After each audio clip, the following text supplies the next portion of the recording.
What's going on, ladies and gentlemen? Jordan Sather here on Sunday, July 16th.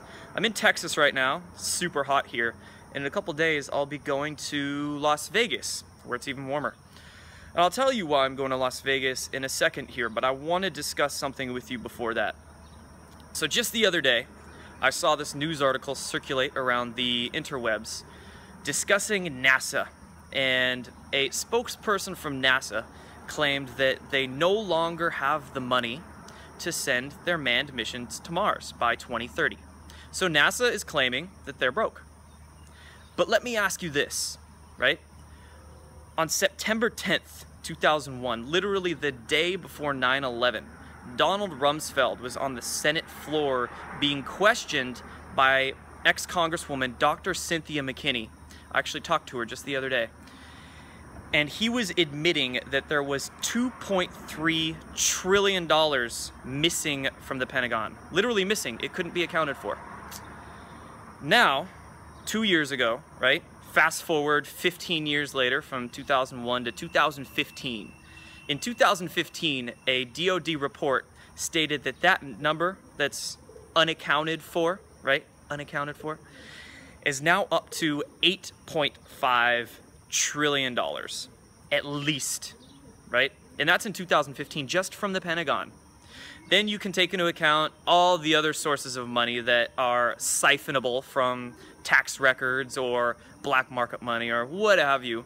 There are literally trillions and trillions of dollars that are missing, that have been literally siphoned off from society.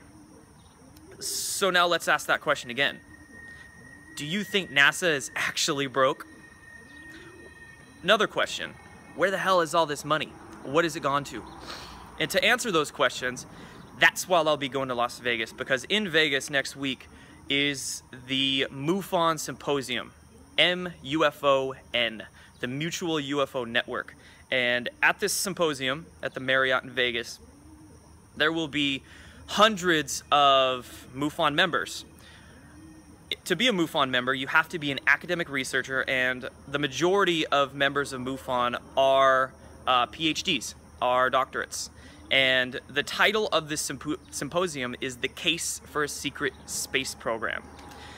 Now, bringing critical thinking and common sense into the picture, that's most likely exactly where this money went, is to secretive space projects. And NASA has always been the front organization to hide these covert programs.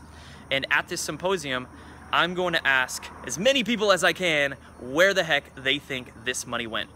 And in fact, I may or may not be able to interview some of the actual presenters at this symposium.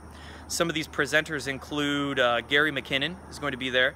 Gary McKinnon is a computer analyst who actually hacked NASA and military computers in 2002 and found evidence of what was called Solar Warden, a naval space fleet, and he found evidence of non-terrestrial officers.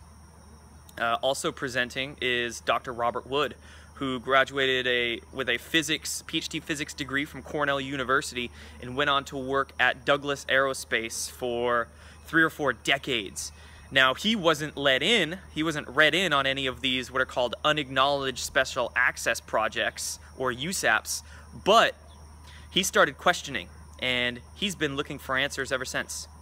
And also presenting at this symposium is William Tompkins. And William Tompkins, he's 94 years old now, but he was actually the man who was tasked by James Forrestal himself. James Forrestal was the very first Secretary of Defense that the United States ever had after World War II. William Tompkins was tasked by James Forrestal himself to debrief naval spies that were embedded in German aerospace programs in World War II. I kid you not. And William Tompkins was able to gain access to a lot of secretive manuals and a lot of information and data that these spies literally brought over from Germany. And they were able to reverse engineer and create spacecraft, create many technologies for these projects from that information that these spies brought over.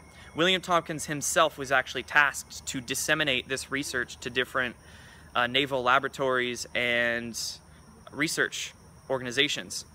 But of course, all this stuff has been secret for decades. So stay tuned, because I will be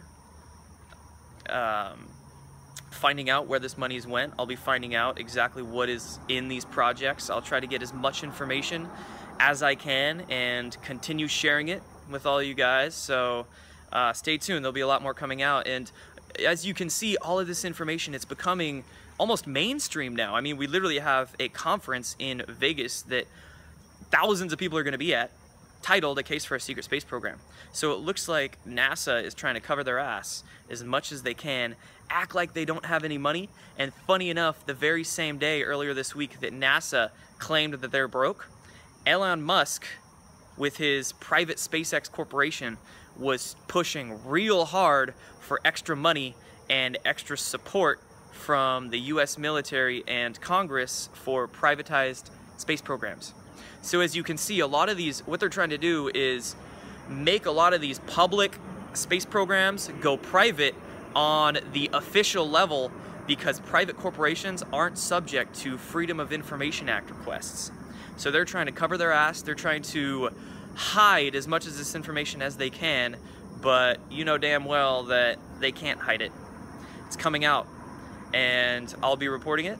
And you can bet your ass that they're not going to be able to cover their ass. So stay tuned, guys. Take care.